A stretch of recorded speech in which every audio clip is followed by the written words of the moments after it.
परवा पुणे महानगरपालिकेने आकांक्षा फाउंडेशन नावाच्या एका खाजगी शाळेसाठी निधी दिला। आता ही खाजगी शाळा खरं तर खाजगी नाही आहे, ही सरकारी शाळा आहे। 2007 नंतर सरकारकडे पैसे नाही, म्हणजे कॉर्पोरेशनकडे पैसे नाही, म्हणून ही शाळा चालवायला कॉर्पोरेशनने या आकांक्षा फाउंडेशनला दिली।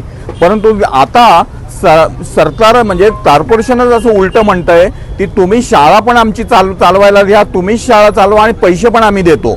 अशा पद्धतीची योजना आयुक्त आणि स्थानिक प्रशासन, भाजप प्रशासन यांनी मिळून ही योजना आणली आणि एकीकडे ही खाजगीकरणाकडे जाणारी दिशा आहे, म्हणून या आम आदमी पार्टीचा विरोध आहे। आता प्रश्न असा होतो की या खाजगीकरणाला आम आदमी पार्टीचा विरोध का? याचं कारण स्वाभाविक आहे की शिक्षण हा हक्क आहे आणि आम्ही असं म्हणतो की किंवा स्थानिक स्वराज्य संस्था म्हणजे ज्याला महानगरपालिका म्हणतात त्यांची मूळ जबाबदारी ती शिक्षण आणि आरोग्यात सुधारणा ही त्यांची जबाबदारी आहे। असं असतानाही त्यांनी जबाबदारी टाळू नये आणि पंजाब आणि दिल्ली सारख्या ठिकाणी जर आम आदमी पार्टी इतक्या चांगल्या शाळा करू शकते की ज्याची अमेरिकेमध्ये प्रसिद्धी होते, तर या शाळा महाराष्ट्रात पुण्यात जिथे शिक्षणाचं माहेरघर आहे तिथे का होऊ नयेत?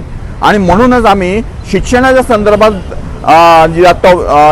दादांना आपण सांगायला आलोय ते यासाठी ती पंजाबमध्ये जाऊन पहा की कशा पद्धतीने शाळा उभ्या करता येऊ शकतात, कशा पद्धतीने सामान्य माणसाला न्याय मिळवता येतो, सामान्य माणसाला शिक्षणाचा हक्क कसा देता येतो हे बघण्यासाठी तिने तिथं जावं असं आमचं मुळात आग्रह आहे, म्हणून आज आम्ही त्या अर्थाने आलेलो आहोत।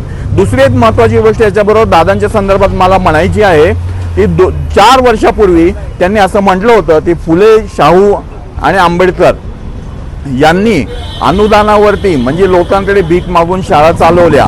आमचं या म्हणण्याला तेव्हाही विरोध होता आणि तेव्हाही आमचं म्हणणं होतं की ही खाजगीकरणाची दिशा आहे। तेव्हा ते असं म्हणत होते की CSR फंडामधनं शाळा चालवाव्यात। आज ते आता उलटी स्थिती आलेली आहे की CSR फंडामधनं शाळा चालवता येत नाही म्हणून पुन्हा जनतेचेच पैसे वापरायचं धोरण आहे, परंतु या धोरणाची दिशा ही खाजगीकरणाची आहे। आम आदमी पार्टीचा या खाजगीकरणाला निश्चितपणे विरोध आहे। सर्वसामान्य माणसाला उत्तम चांगल्या शाळा देणं ही शासनाची जबाबदारी आहे आणि म्हणून आम्ही आज सिंबॉलिक पद्धतीने या पद्धतीचा निषेध करत आम्ही हे त्यांना तिकीट देतो आहोत।